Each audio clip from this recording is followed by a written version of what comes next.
миллиардтарды жұмсап, одан кейін тағы да ұялмай кеп, біз депутаттардан ақша сұраймыз. Ол дұрыс па? 50 жыл күрделі жөндеуді күтіп тұрған мектептеріміз тұрған яқты. 50 жыл. Кеңес үкіметінің кезінде салынған. Олар тұрады шыдап, оған сұрамаймыз. Осыған сұраймыз осын. Ұят қайда, жауапкершілігіміз қайда? Кісі келсе сол жерге алып барамыз. Ұялмай. Бет бейнесі анау. Әр уақыттан да қорқайықта, ұялайықта.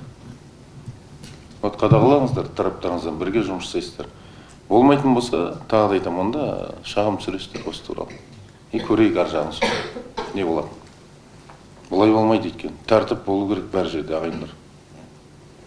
Жауапкершілік болу керек. Вот аудан әкімі.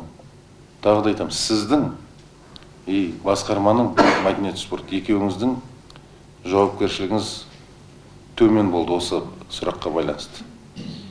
Екеуіңіз көтеруіңіз керек еді. Алдағы уақытта бұндай немқұрайлықты қойыңыздар. Айтып отырмын, мен тағы да қайталағым келеді. Сен тимесең, мен тимеймін. Бітті. Ондай сұрақты көтергісі келмейді. Тимесе болды. Әкім байқамай қалса жақсы болады деп отырады. Көрмей қалса.